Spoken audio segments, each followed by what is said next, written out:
Welcome back to Studio 701. If you didn't already know, this week is National Child Passenger Safety Week. And to help us learn more about car seat safety, we've invited Dawn Mayer from the North Dakota Department of Health. Good morning, Dawn. Good morning. So I understand you're the Director of Child Passenger Safety at North Dakota Health. Can you just let us in on what is going to be focused on this week? Well, we're going to circle around. We do this every year. We just ask parents to really look at how they're transporting their children. Car seats are a beautiful technology right now, but sometimes they're difficult to use, so we like to remind them what to look for, the importance of why they should buckle up, and if there's one piece of equipment, baby equipment, that you don't want to take shortcuts on, it's car seats. Yeah.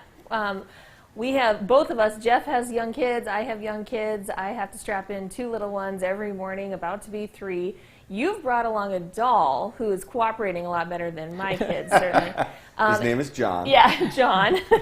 And a car seat. So can you tell us, what do you do with this demonstration typically to help people learn how to strap in a baby or a child?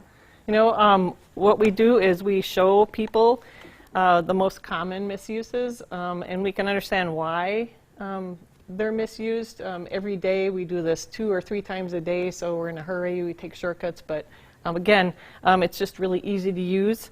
You strap your child in. You want to make sure the harnesses are nice. They're like, this is a forward-facing child, so the harness straps are going to be threaded above the child's shoulders, above or at. We want to make sure the straps are tighter than this. You shouldn't be able to pinch it like this. So what we'll do is we'll tighten this. We'll adjust this to be at armpit level. Nice and tight again. And there's a reminder right here on the clip that this needs to be armpit level. And the function of this keeps the harness straps on the child's shoulder. And then, so the most common misuses are loose harness, mispositioning of the clip here. And then when you install it in the vehicle, it tends to be a little too loose. You shouldn't be able to move it more than 1 inch side to side or front to back when it is installed in the car. Mm-hmm. And Don, I know you can do all of that, but if you don't have the right car seat for your kid, it can also be detrimental. So how do you know if you've actually purchased the right car seat for your child? So what you can do, you always want to look at the car seat manufacturer's instructions and do some research, because there's a whole lot of car seats out there. So you want to look at the child's height, the weight, maturity, and a lot of times children are taller in their legs versus their torso, so keep in that consideration and things like that. And you mentioned forward-facing versus rear-facing. Can you talk about the difference between those two and at what age you should turn it to forward-facing? Right. So best practice recommendations are to keep a child rear-facing until the upper weight limits or the size limits of a car seat. So it used to be until 2, but now they're saying car seats go to really high weights. Keep them rear-facing as long as possible, because that's safer than forward-facing.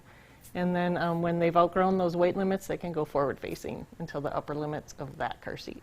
And you also mentioned some of the common mistakes that people make when they do this. Can you explain how that can impact if a child was in an accident, for example, if the straps were too loose, or if that wasn't right at the armpit level? Right. So what people don't know is car seats are crash tested according to government standards. And so how the instructions are written for this particular car seat is how you have to use it, because that's how it performed in a crash test before it went onto the market. So anything you change is going to put your child at risk. So if the harnesses are loose, the child's going to move a little bit more in the shell, and this shell protects them. So if you keep it nice and snug, the child's going to be protected from the shell. And if you keep the car seat nice and tight, the actual whole car seat isn't going to move around in a crash when it occurs. So the least amount of movement of the car seat and the child, the safer the child's going to be. Very important. A lot of great information, Don. Thank you so much for joining us this morning. We really do appreciate you being here. Thank you for having me. Absolutely. And to learn more about car seat safety, log on to healthnd.gov and type in child passenger safety in the search bar. And I mentioned it's not a car seat if it doesn't have goldfish scattered all over it. Or is that just mine? No, that's definitely not.